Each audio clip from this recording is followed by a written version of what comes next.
গৰমৰ দিনতো খাওক গৰম পানী বহুতে খাবলৈ বেয়া পায় বা পিয়া নুগুছে বুলি ভাবে গৰম পানীয়ে গৰম পানীৰ উপকাৰিতা শৰীৰত ইয়াৰ ঔষধি প্ৰভাৱ জানিলে আপুনিও খাবলৈ আৰম্ভ কৰিব গৰম পানী সুস্বাস্থ্যৰ বাবে মহৌষধ স্বৰূপ পুৱা খালি পেটত সদায় দুগিলাস গৰম পানী খাব লাগে প্ৰথমে দুগিলাস গৰম পানী খোৱাটো সম্ভৱ নহয় যদিও অভ্যাস কৰিলে ই সম্ভৱ হৈ পৰিব অৱশ্যে গৰম পানী খোৱাৰ এটা নিয়ম আছে গৰম পানী খোৱাৰ পাছত 4-5 মিনিট সময় একো খাব নালাগে যদি আপুনি ছালৰ সমস্যাত ভুগি আছে আৰু ছালৰ বৰণ উজ্জ্বলতা নাইকিয়া হৈছে তেন্তে নিয়মিতভাৱে গৰম পানী খোৱাটো অভ্যাস কৰক ছালৰ উজ্জ্বলতা বৃদ্ধি পোৱাৰ লগতে খৰ খজুৱতি আৰু ছালৰ বিভিন্ন সমস্যাৰ পৰা আপুনি পৰিত্ৰাণ পাব পাৰিব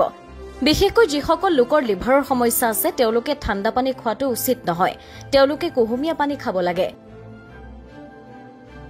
বয়স্ক মানুহৰ কাৰণে গৰম পানী খুবেই উপকাৰী ঠাণ্ডা পানী তৰুণ প্ৰজন্মৰ কাৰণে অপকাৰী নহয় যদিও বয়স্ক লোকে ঠাণ্ডা পানী খোৱাটো একেবাৰে উচিত নহয় বিশেষকৈ চকু কাণ আৰু ডিঙিৰ গলাৰ সমস্যাত ভুগিলে পুৱা সোনকালে উঠি গৰম পানী খাব লাগে আৰু লগতে আপুনি গাৰ্গল কৰিব পাৰে যিসকল লোকৰ হাৰ্টৰ সমস্যা আছে তেওঁলোকে গৰম পানী খালে 66% ইয়াৰ আশংকা নাইকিয়া হয় ব্লকেজ থকা ৰোগীয়ে ৰাতি নিয়মিতভাৱে এগিলাস গৰম পানী খাই খুলে হাৰ্ট এটেকৰ সম্ভাৱনা বহু পৰিমাণে কমি যায়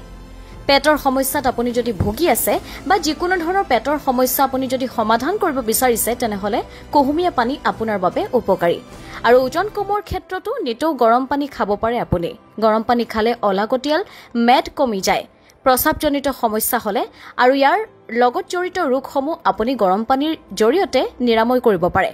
মাইগ্ৰেন উচ্চ ৰক্তচাপ গাঁঠিৰ বিষ উচ্চ কোলেষ্ট্ৰলৰ মাত্ৰা কমাবলৈ গৰম পানী পান কৰক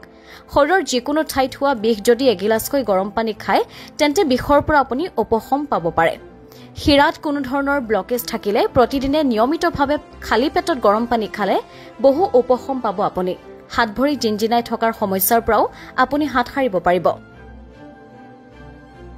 20,000ৰো অধিক মাৰ্কিন প্ৰাপ্তবয়স্ক লোকক লৈ এই সমীক্ষা চলোৱা হৈছিল প্ৰাথমিক গৱেষণা চিকাগোৰ American heart এছ'চিয়েশ্যনৰ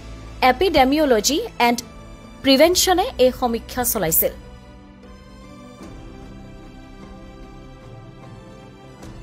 news report news 8 Assam